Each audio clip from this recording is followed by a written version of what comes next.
That night at the Sands Copa Room, Dean Martin couldn't finish the song. He handed the microphone to the orchestra leader and walked off stage in complete silence. The phone call from backstage wouldn't let him stay. Las Vegas, March 1987. The Sands Hotel Copa Room was packed. 400 people in evening wear, crystal glasses catching stage light, cigarette smoke drifting lazy through the spots. Dean Martin stood center stage in his black tuxedo, 17 bars into Everybody Loves Somebody. The song that had defined his second act, the one that reminded America he wasn't just Jerry Lewis's former partner, or a Rat Pack memory. He was Dean Martin, the king of cool. The man who made difficult things look easy. The orchestra swung behind him, 12 pieces, arrangements so tight they could play them in their sleep. Dom, the orchestra leader, conducted with one hand while keeping his eyes on Dean, reading every micro shift in tempo the way they'd done for 23 years. Dean held the microphone loose in his right hand, his left in his pocket. Relaxed? Controlled. That trademark half-smile playing at his lips. 400 people watching him do what he'd done 10,000 times before. He reached the bridge. Find a dream, and stopped. Not a dramatic stop. Not a stumble or a cough. Just stopped. Mid-word. His mouth closed. The microphone lowered slightly. The orchestra kept playing for exactly 3 more bars before Dom's baton hand froze midair. The music collapsed into silence in overlapping waves, brass first, then woodwinds, finally the bass and drums catching up to the sudden absence of Dean's voice. 400 people sat perfectly still. Dean turned his head slightly toward the wings. Stage right. Where Mac, his stage manager, stood just beyond the curtain line with a phone receiver pressed to his chest and an expression Dean had never seen on his face in 2 decades. Dean didn't raise his voice. He didn't have to. The room understood anyway. Dean walked. Not hurried. Not running. Just that same easy stride he used when leaving the stage after a standing ovation. Except this time there was no bow, no wave, no "Thank you folks, you've been beautiful." He reached Dom without breaking stride, extended the microphone backward without looking, felt Dom's hand close around it. Dean's lips moved, 2 words, maybe 3, too quiet for the audience to hear. Then he was gone. Through the curtain. Into the wings. Leaving 400 people sitting in expensive seats with half-empty cocktails and no idea what they'd just witnessed. Dom stood alone on stage holding 2 microphones, his own and Dean's, staring at the spot where Dean had been. The orchestra members looked at each other. Someone in the audience coughed. A glass clinked against the table. Nobody clapped. Nobody moved. The absence was too strange, too complete. In the wings, Dean took the phone from Mac's hand. Mac stepped back, giving him space, but not much. The cord only stretched so far. Dean pressed the receiver to his ear. "Yeah." A voice on the other end. Distant. Cracked with static and something worse. Dean's jaw tightened. His free hand came out of his pocket and gripped the wall beside the phone. Not for support. Dean Martin didn't lean on walls. Just needed something solid to hold while the voice kept talking. "When?" Dean asked. His voice flat. Factual. More words from the phone. Dean's eyes closed briefly. "I'm coming now," he said. Not a question. Not asking permission. Statement of fact. He handed the phone back to Mac without looking at him. Turned toward his dressing room. Stopped. "Tell Dom to finish the set," Dean said. "Standards. Nobody sings. Just play." "Dean, what?" "Tell him." Mac nodded. Dean walked down the narrow backstage corridor, past the chorus girls' dressing room, past the costume racks, past the framed photographs of every headliner who'd played the Copa Room since 1952, and there were a lot of them, but Dean's face appeared more than any other. In his dressing room, Dean's tuxedo jacket hung on a wooden valet stand. His street clothes. Slacks, shirt, casual jacket, were already laid out by Carlo, his dresser, who knew Dean's routine better than Dean did. Dean changed without looking in the mirror. Tuxedo off. Street clothes on. Movements automatic. Hands steady. There was a bottle of Jack Daniels on the counter. Unopened. Dean looked at it for 3 seconds. Left it there. He walked back through the corridor. The orchestra was playing "The Way You Look Tonight" as an instrumental. Beautiful arrangement. Wasted on a crowd that didn't know why they were hearing it. Mac was waiting by the stage door exit. Cars out back. Jimmy's driving. Dean nodded. Paused. Mac. Yeah, boss. Cancel tomorrow. Cancel the weekend. Dean, you got 3 sold out. Cancel it. Mac had worked for Dean long enough to know what that tone meant. Okay. I'll handle it. Dean pushed through the stage door into the Nevada night. March air, cool but not cold. The Sands back lot where the rail work happened. Loading docks, service vehicles, dumpsters, the unglamorous machinery that kept the glamour running. Jimmy stood beside Dean's Lincoln, driver's door already open, engine running. Dean got in the back seat. Cedars Sinai. Fast as you can without killing us. Jimmy nodded and pulled out of the lot. No questions. That's why Dean kept him on salary. Subscribe and leave a comment, because the most powerful part of this story is still ahead. To understand why Dean Martin walked off stage that night, you need to understand what he was walking toward. And to understand that, you need to go back 8 days. March 13, 1987. Dean's son, Dean Paul Martin Jr., Dino to family, Captain Martin to the Air Force, was flying an F-4 Phantom II on a routine training mission over the San Bernardino Mountains. He was 35 years old. Former tennis pro turned military pilot. Married. Father of 2. Dean's pride in ways Dean rarely articulated but everyone understood. The weather was clear. Visibility good. Dino was experienced. Hundreds of flight hours, excellent record, the kind of pilot who made it look easy because he'd put in the work to make it that way. The same way his father made singing look easy.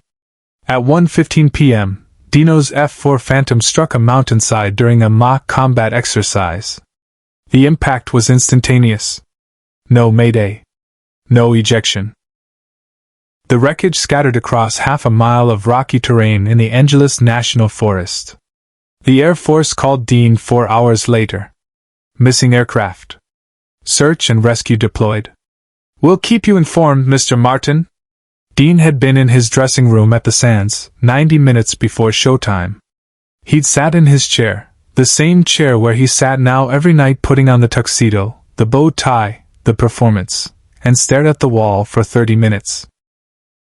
Then he'd gotten dressed and done the show. And the next show. And the one after that. For 8 days, Dean Martin did 2 shows a night at the Sands Copa Room while the Air Force searched the San Bernardino Mountains for his son's remains. 8 days of "Everybody Loves Somebody" and "That's Amore," an easy patter with the audience while search teams combed through wreckage. The press knew. The audience didn't. Dean didn't tell them. What would he say? "Hey folks, my son's plane crashed and they can't find his body. But here's a song about how everybody loves somebody sometime." So he sang. He smiled. He made it look easy. Because that's what Dean Martin did.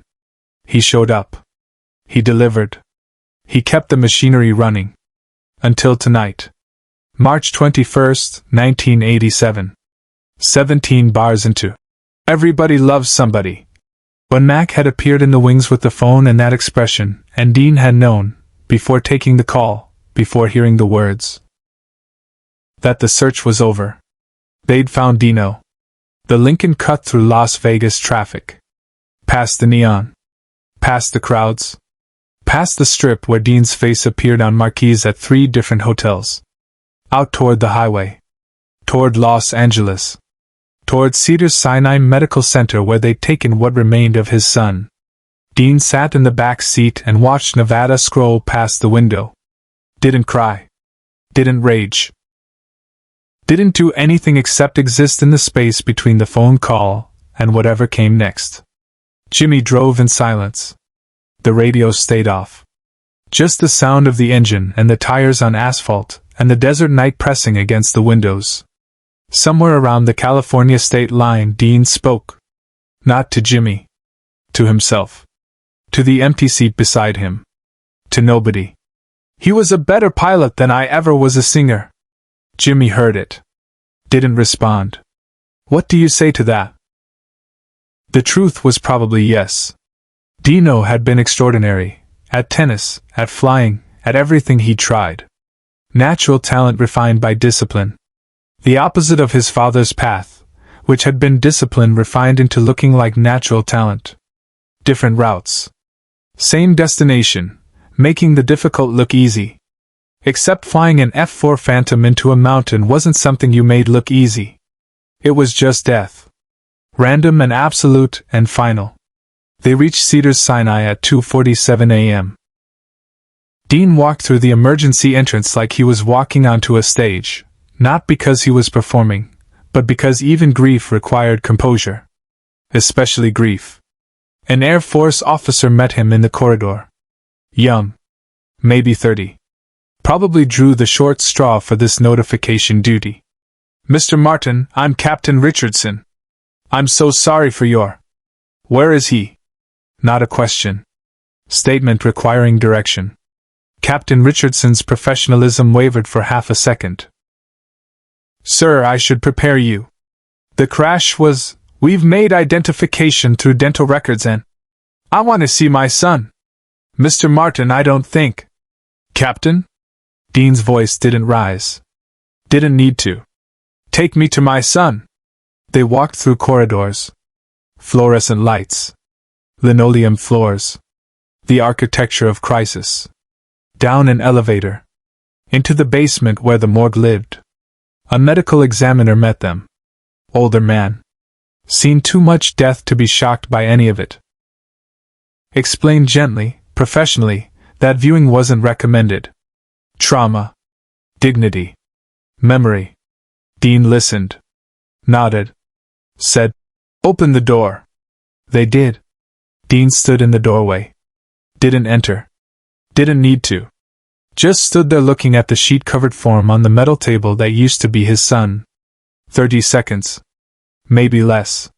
Then he turned and walked back toward the elevator. Backstage, Dean made a choice no one expected, because it wasn't for the cameras.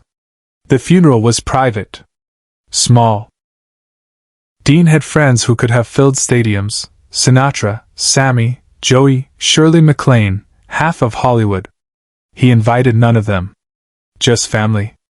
Dino's widow. The grandchildren. Dean's ex-wife. Close blood. People who'd known Dino as Dino, not as Dean Martin's son. The service was brief. Military honors. Folded flag.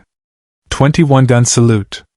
All the ceremony designed to give meaning to the unmeanable. Dean sat in the front row holding the folded flag in his lap. Didn't speak. Didn't eulogize. Didn't perform grief for an audience because there was no audience. After they lowered the casket, after the last mourner left, Dean stayed. Sat in the folding chair facing the grave while groundskeepers waited at a respectful distance to finish their work. An hour. Maybe more. Then he stood, placed the folded flag on top of the casket, and walked to his car. He didn't go back to Las Vegas. Didn't return to the Sands. Didn't finish the engagement. Mac handled the cancellations, the refunds, the press statements. Dean went home. To his house in Beverly Hills. Closed the door. Stopped answering the phone. For 6 weeks, Dean Martin, who'd spent 50 years showing up, delivering, making it look easy, didn't show up anywhere. But what happened next was the part nobody, not even the band, was prepared to witness. The Sands called. Every casino on the Strip called. Offers. Money. Whatever he needed. Just come back. The stage misses you. The audience misses you. Dean said no to all of them. Finally, 6 weeks later, Sinatra showed up at Dean's house. Let himself in with the key Dean had given him 20 years ago. Found Dean in the living room, scotch in hand, staring at nothing. Frank didn't say anything. Just sat down. Put his own drink on the table. Waited. After 10 minutes, Dean spoke. I walked off stage, Frank. I know.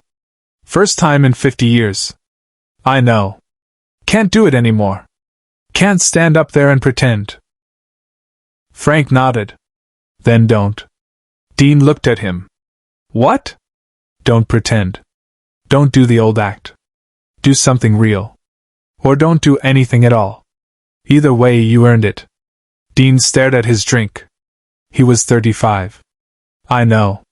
Better man than me. Different man? Frank said quietly. Not better. Just different. Share and subscribe. Make sure this story is never forgotten. Dean Martin returned to performing 3 months later. Not at the Sands. At a small benefit concert for military families. No jokes. No. That's amore. Just standards. Straight. Honest. The audience stood when he finished. Not because he'd entertained them. Because he trusted them with something real. Dean never talked about that night at the Copa Room. Never explained why he walked off. Didn't need to. The people who mattered understood. The microphone he'd handed to Dom stayed in the Copa Room until the Sands was demolished in 1996. Dom kept it. Said it still felt warm.